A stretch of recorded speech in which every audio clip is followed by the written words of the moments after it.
7 سے رپورٹ کر رہے ہیں عمران آرائیں۔ وزیر اعلیٰ سندھ سید مراد علی شاہ اپنی والدہ کی برسی کی تقریب میں شرکت کے لیے آج اپنے آبائی گاؤں واحد تال کا 7 پہنچے، جہاں انہوں نے اپنے والدین کے مزار پر حاضری دی اور ان کے بلند درجات و مغفرت کے لیے دعا کی۔ بعد ازاں انہوں نے برسی کی تقریب میں شرکت کی۔ اس موقع پر صوبائی وزیر بلدیات سید ناصر حسین شاہ، صوبائی وزیر توانائی Imtiaz Ahmed Sheikh, M Sikandar Ali, M P S A Saleh Muhammad Shah, P P ضلع جامشیرو کے صدر سید آصف شاہ، پیپلز پارٹی رہنما Rais Amanullah Shahani, divisional commissioner Hyderabad Muhammad Abbas Baloch, D I G Hyderabad Syed Pir Muhammad Shah, additional deputy commissioner 1 Ali Zulfiqar Memon, S S P Jamshoro Javed Baloch اور دیگر معززین کے علاوہ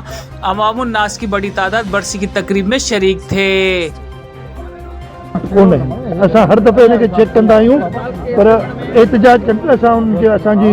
فورس ہے جی ایک سروس ہے پولیس جی جن کم امن و امان بحال کرنے اساں ان کی قربانی کے ساموں رکھوں تا انہن امن و امان بحال کرنے لائے شہادتوں ॾिनियूं आहिनि पर वरी प्राय ॿुधाए त असां कॾहिं बि पुलिस जी माण्हुनि जी पघारूं असांजी ॿियनि सूबनि खां घटि कोन्हे। 7 शहर में मैं 2 दिन पहले भी आया था, मैंने DIG को कहा है और उसको प्रॉपर इंतजाम करके इंश्योर करेंगे 7 के शहरियों को तहफ़्फ़ुज़ और अमन अमान जवाब दिया था कि GDA बनाने वाली पाकिस्तान पीपल्स पार्टी थी और हमने जो है उसमें इनिशिएटिव लिया है। बाकी पार्टियां जो हैं कुछ पार्टियां तो खुद ही उनमें से कह रही हैं कि हमें उनके साथ मिल जाना चाहिए। हमारा जो असूली मौक़िफ़ था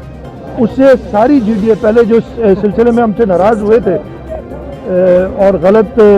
खत व किताबत की थी उस सिलसिले में, अब वो खुद ही हमने कहा था ना कि जो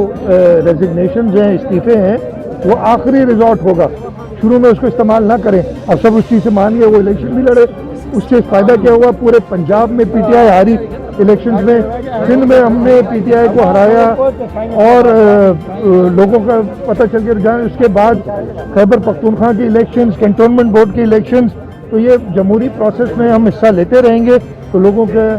राय पता चलती रहेगी।